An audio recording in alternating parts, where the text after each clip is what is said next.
ಯಾರೆಲ್ಲ ಈ ಒಂದು ಸಿವಿಲ್ ಕಾನ್ಸ್ಟೇಬಲ್ ಹುದ್ದೆಗಳಿಗೆ ಅರ್ಜಿನ ಸಲ್ಲಿಸಿದಿರಲ್ಲ ಮತ್ತು ಯಾರೆಲ್ಲ ಇನ್ನೂ ಅರ್ಜಿನ ಸಲ್ಲಿಸಿಲ್ಲ ಅವರಿಗೂ ಕೂಡ ಇಂಪಾರ್ಟೆಂಟ್ ಅಪ್ಡೇಟ್ಸ್ ಇದೆ.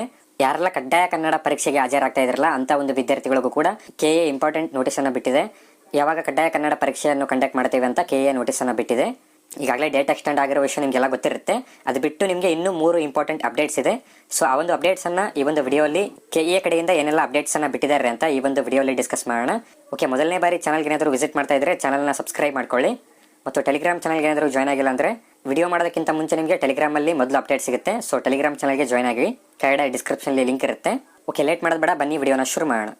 ಓಕೆ, ನಾವಿವಾಗ ಕೆಎ ಅಫಿಷಿಯಲ್ ವೆಬ್ಸೈಟನ್ನು ಓಪನ್ ಮಾಡ್ಕೊಂಡಿದ್ದೀವಿ. ನೀವು ಇಲ್ಲಿ ನೋಡ್ಬೋದು ಕೆಎ ಕಡೆಯಿಂದ ಮೊದಲನೇ ಅಪ್ಡೇಟ್ ಬಂದು ಆನ್ಲೈನ್ ಅರ್ಜಿ ಸಲ್ಲಿಸುವ ಡೇಟನ್ನು ಎಕ್ಸ್ಟೆಂಡ್ ಮಾಡಲಾಗಿದೆ. ಸೊ ಎಲ್ಲಿವರೆಗೂ ಡೇಟನ್ನು ಎಕ್ಸ್ಟೆಂಡ್ ಮಾಡಿದ್ದಾರೆ ಅಂದರೆ ಜುಲೈ 8ರವರೆಗೆ ಡೇಟನ್ನು ಎಕ್ಸ್ಟೆಂಡ್ ಮಾಡಲಾಗಿದೆ.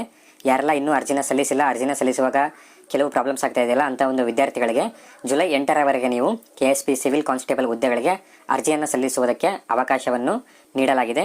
ಅದಾದ ನಂತರ ಮೇನ್ ಇಂಪಾರ್ಟೆಂಟ್ ಆಗಿ ಎಲ್ಲ ವಿದ್ಯಾರ್ಥಿಗಳು ಎಡಿಟ್ ಅಥವಾ ಕರೆಕ್ಷನ್ ಮಾಡುವುದು ಹೇಗೆ, ನಮ್ಮ ಒಂದು ಅಪ್ಲಿಕೇಶನಲ್ಲಿ ನಾವು ಕೆಲವು ಮಿಸ್ಟೇಕ್ಸನ್ನು ಮಾಡಿದ್ದೀವಿ, ನಾವು ಯಾವ ರೀತಿ ಎಡಿಟ್ ಮಾಡುವುದು ಅಂತ ಕೇಳ್ತಾ ಇದ್ರು. ಎಡಿಟ್ ಅಥವಾ ಕರೆಕ್ಷನ್ ಮಾಡುವುದಕ್ಕೂ ಕೂಡ ಇಲ್ಲಿ ಡೇಟನ್ನು ಕೊಟ್ಟಿದ್ದಾರೆ. 10 ಜುಲೈಯಿಂದ 13 ಜುಲೈವರೆಗೆ ನಿಮ್ಮ ಒಂದು ಅಪ್ಲಿಕೇಶನನ್ನು ನೀವು ಎಡಿಟ್ ಅಥವಾ ಕರೆಕ್ಷನನ್ನು ಮಾಡಬಹುದು. ಸೊ ಇದು ಎಲ್ಲ ವಿದ್ಯಾರ್ಥಿಗಳಿಗೆ ಯೂಸ್ ಆಗುತ್ತೆ. ನಿಮ್ಮ ಒಂದು ಅಪ್ಲಿಕೇಶನ್ನಲ್ಲಿ ನೀವೇನಾದರೂ ಮಿಸ್ಟೇಕನ್ನು ಮಾಡಿದರೆ ನೀವು ನಿಮ್ಮ ಒಂದು ಅಪ್ಲಿಕೇಶನನ್ನು ಎಡಿಟ್ ಮಾಡಬಹುದು. ಇಲ್ಲಿ ಅರ್ಜಿ ಸಲ್ಲಿಸುವುದಕ್ಕೆ 8 ಜುಲೈವರೆಗೂ ಡೇಟನ್ನು ಎಕ್ಸ್ಟೆಂಡ್ ಮಾಡಲಾಗಿದೆ ಮತ್ತು ಎಡಿಟ್ ಅಥವಾ ಕರೆಕ್ಷನ್ ಮಾಡುವುದಕ್ಕೆ ನಿಮಗೆ ಜುಲೈ 10ರಿಂದ ಜುಲೈ 13ರವರೆಗೆ ನಿಮಗೆ ಟೈಮನ್ನು ನೀಡಲಾಗಿದೆ. ಈ ಒಂದು ಟೈಮನ್ನು ನೀವು ಯೂಸ್ ಮಾಡ್ಕೊಳ್ಳಿ. ಯಾರೆಲ್ಲ ಅಪ್ಲಿಕೇಶನ್ ಸಬ್ಮಿಟ್ ಮಾಡುವಾಗ ಎರರ್ ಬರ್ತಾ ಇದೆ ಅಂತ ಕಾಮೆಂಟ್ ಮಾಡ್ತಾ ಇದ್ರಲ್ಲ ಅಂತ ಒಂದು ವಿದ್ಯಾರ್ಥಿಗಳು ನೀವು ಈ ಒಂದು ಟೈಮನ್ನು ನೀವು ಯೂಸ್ ಮಾಡ್ಕೊಳ್ಳಿ, ವೇಸ್ಟ್ ಮಾಡಬೇಡಿ. ಅದಾದ ನಂತರ ನೆಕ್ಸ್ಟ್ ಅಪ್ಡೇಟ್ ಬಂದು ಮೇನ್ ಇಂಪಾರ್ಟೆಂಟ್ ಅಪ್ಡೇಟ್ ಆಗಿರುತ್ತೆ.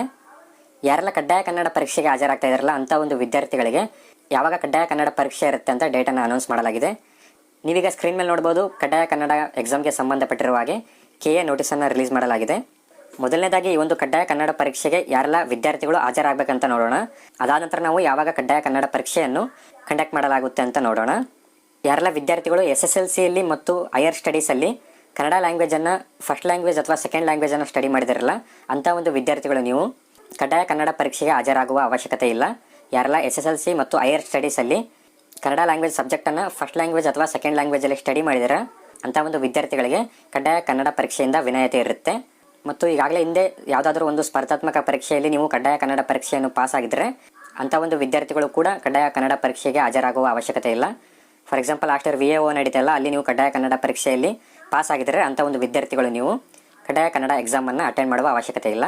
ಮತ್ತು ಯಾರೆಲ್ಲ ಕಡ್ಡಾಯ ಕನ್ನಡ ಪರೀಕ್ಷೆಗೆ ಹಾಜರಾಗಬೇಕು ಅಂತ ನೋಡೋದಾದರೆ ಯಾರೆಲ್ಲ SSLC ಆಗಲಿ ಮತ್ತು ಹೈಯರ್ ಸ್ಟಡೀಸಲ್ಲಿ ಕನ್ನಡ ಲ್ಯಾಂಗ್ವೇಜನ್ನು ಸ್ಟಡಿ ಮಾಡಿಲ್ಲ, ಕನ್ನಡ ಸಬ್ಜೆಕ್ಟನ್ನು ಸ್ಟಡಿ ಮಾಡಿಲ್ಲ ಅಂಥ ಒಂದು ವಿದ್ಯಾರ್ಥಿಗಳು ನೀವು ಕಂಪಲ್ಸರಿ ಕಡ್ಡಾಯ ಕನ್ನಡ ಪರೀಕ್ಷೆಗೆ ಹಾಜರಾಗಬೇಕಾಗತ್ತೆ. ಅಥವಾ ಹಿಂದೆ ಯಾವುದಾದ್ರೂ ಸ್ಪರ್ಧಾತ್ಮಕ ಪರೀಕ್ಷೆಯಲ್ಲಿ ಕಡ್ಡಾಯ ಕನ್ನಡ ಪರೀಕ್ಷೆಗೆ ನೀವು ಹಾಜರಾಗಿಲ್ಲ ಅಂತಂದರೂ ಕೂಡ ನೀವು ಕಡ್ಡಾಯ ಕನ್ನಡ ಲ್ಯಾಂಗ್ವೇಜ್ ಎಕ್ಸಾಮನ್ನು ಅಟೆಂಡ್ ಮಾಡಬೇಕಾಗತ್ತೆ. ಒಂದು ವೇಳೆ ನೀವೇನಾದರೂ SSLCಯಲ್ಲಿ ಅಥವಾ ಹೈಯರ್ ಸ್ಟಡೀಸಲ್ಲಿ ಕನ್ನಡ ಲ್ಯಾಂಗ್ವೇಜನ್ನು ಸ್ಟಡಿ ಮಾಡಿಲ್ಲದೆ ಹೋದರೂ ಕೂಡ ನೀವು ಹಿಂದೆ ಯಾವುದಾದ್ರೂ ಸ್ಪರ್ಧಾತ್ಮಕ ಪರೀಕ್ಷೆಯಲ್ಲಿ ಕಡ್ಡಾಯ ಕನ್ನಡ ಎಕ್ಸಾಮನ್ನು ಪಾಸ್ ಆಗಿದ್ದರೆ ಅಂಥ ಒಂದು ವಿದ್ಯಾರ್ಥಿಗಳು ಕಡ್ಡಾಯ ಕನ್ನಡ ಪರೀಕ್ಷೆಗೆ ಹಾಜರಾಗುವ ಅವಶ್ಯಕತೆ ಇಲ್ಲ. ನೀವು ಕನ್ನಡ ಲ್ಯಾಂಗ್ವೇಜ್ ಸ್ಟಡಿ ಮಾಡಿಲ್ಲದೆ ಹೋದ್ರೂ ಕೂಡ ನೀವು ಸ್ಪರ್ಧಾತ್ಮಕ ಪರೀಕ್ಷೆಯಲ್ಲಿ ಕಡ್ಡಾಯ ಕನ್ನಡ ಪರೀಕ್ಷೆಯನ್ನು ಪಾಸ್ ಮಾಡಿದರೆ ನೀವು ಕಡ್ಡಾಯ ಕನ್ನಡ ಪರೀಕ್ಷೆಗೆ ಹಾಜರಾಗುವ ಅವಶ್ಯಕತೆ ಇಲ್ಲ. ಅರ್ಥ ಆಗಿದೆ ಅಂದ್ಕೊಂಡಿದ್ದೀನಿ. ಓಕೆ, ಯಾವಾಗ ಕಡ್ಡಾಯ ಕನ್ನಡ ಪರೀಕ್ಷೆಯನ್ನು ಕಂಡಕ್ಟ್ ಮಾಡಲಾಗುತ್ತೆ ಅಂತ ನೋಡುವುದಾದರೆ ದಿನಾಂಕ 19/7/2026 ಭಾನುವಾರದಂದು ಕಡ್ಡಾಯ ಕನ್ನಡ ಪರೀಕ್ಷೆಯನ್ನು ನಡೆಸಲಾಗುತ್ತೆ. ಜುಲೈ 19ರಂದು ಕಡ್ಡಾಯ ಕನ್ನಡ ಪರೀಕ್ಷೆ ನಡೆಸಲಾಗುತ್ತೆ. ಬೆಳಗ್ಗೆ 10:30ರಿಂದ ಮಧ್ಯಾಹ್ನ 12:30ರವರೆಗೆ ಎಕ್ಸಾಮ್ ನಡೆಯಲಾಗುತ್ತೆ. ಹಾಗೂ ಗರಿಷ್ಠ ಅಂಕಗಳು 150, ಒಟ್ಟು ಪ್ರಶ್ನೆಗಳು 100 ಇರುತ್ತೆ. ಐ ಹೋಪ್ ಯಾರೆಲ್ಲ ಕಡ್ಡಾಯ ಕನ್ನಡ ಪರೀಕ್ಷೆಗೆ ಹಾಜರಾಗಬೇಕು ಅಥವಾ ಹಾಜರಾಗಬಾರ್ದು ಅಂತ ಗೊತ್ತಾಗಿದೆ ಅಂದ್ಕೊಂಡಿದ್ದೀನಿ. ಏನಾದರೂ ಡೌಟ್ಸ್ ಇದ್ದರೆ ಕೆಳಗಡೆ ಕಾಮೆಂಟ್ ಹಾಕಿ.